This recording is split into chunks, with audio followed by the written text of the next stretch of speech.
ಎಲ್ರಿಗೂ ನಮಸ್ಕಾರ. ನೀವು ನೋಡ್ತಾ ಇದ್ದೀರಾ ಕರ್ನಾಟಕ ಪಬ್ಲಿಕ್ ನ್ಯೂಸ್. ನಾನು ನವೀನ್ ಸೂರ್ಯ.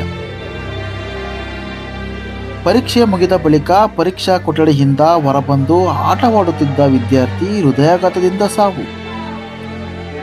ಈ ಮನಕುಲುಕುವ ಘಟನೆ ನಡೆದಿರುವುದು ಗುಬ್ಬಿ ತಾಲೂಕಿನ ನಿಟ್ಟೂರಿನ ವಿನಾಯಕ ಕಾಲೇಜಿನಲ್ಲಿ. ನಿಟ್ಟೂರಿನ ವಿನಾಯಕ ಕಾಲೇಜಿನಲ್ಲಿ ಮೊದಲನೇ ವರ್ಷದ PUC ಓದುತ್ತಿದ್ದ ನಂದಿಹಳ್ಳಿ ಗ್ರಾಮದ ವಿದ್ಯಾರ್ಥಿ ಶಮನ್ ಕಾಲೇಜಿನಲ್ಲಿ ಕಬಡ್ಡಿ ಆಟದಲ್ಲಿ ಉತ್ತಮ ಪ್ಲೇಯರ್ ಆಗಿ ಮತ್ತು ಒಳ್ಳೆಯ ವಿದ್ಯಾರ್ಥಿ ಎನಿಸಿಕೊಂಡಿದ್ದ.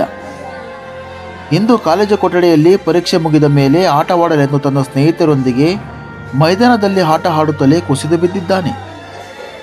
ತಕ್ಷಣವೇ ಆತನನ್ನು ಸ್ನೇಹಿತರು ಹಾಗೂ ಕಾಲೇಜಿನ ಪ್ರಿನ್ಸಿಪಾಲರು ಸೇರಿ ನಿಟ್ಟೂರಿನ ಆಸ್ಪತ್ರೆಗೆ ಕರೆದುಕೊಂಡು ಹೋಗಿದ್ದಾರೆ. ಹೃದಯ ಬಡಿತ ತುಂಬ ಕಡಿಮೆ ಆಗಿದ್ದರಿಂದ ತಕ್ಷಣವೇ ಇವರನ್ನು ಆಂಬ್ಯುಲೆನ್ಸ್ನಲ್ಲಿ ಹೆಚ್ಚಿನ ಚಿಕಿತ್ಸೆಯಾಗಿ ಗುಬ್ಬಿ ಆಸ್ಪತ್ರೆಗೆ ಕರೆದುಕೊಂಡು ಹೋಗಿ ಎಂಬ ವೈದ್ಯರ ಸಲಹೆಯೊಂದಿಗೆ ಗುಬ್ಬಿಯ ಖಾಸಗಿ ಚಾಲುಕ್ಯ ಆಸ್ಪತ್ರೆಗೆ ಕರೆತಂದಿದ್ದಾರೆ.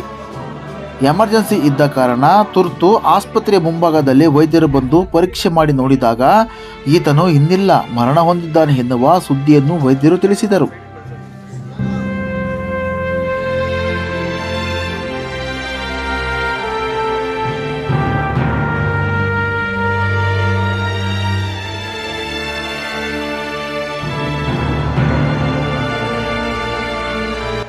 ಚೆನ್ನಾಗಿ ಓದಿ ಕ್ರೀಡೆಯಲ್ಲಿ ಏನಾದರೂ ಸಾಧನೆ ಮಾಡಬೇಕೆಂದುಕೊಂಡಿದ್ದ ವಿದ್ಯಾರ್ಥಿ ಶಮಂತ್ ಆಕಸ್ಮಿಕ ಸಾವು ಹೆತ್ತ ತಂದೆ ತಾಯಿಗೆ ಅತೀವ ನೋವುಂಟು ಮಾಡಿದೆ.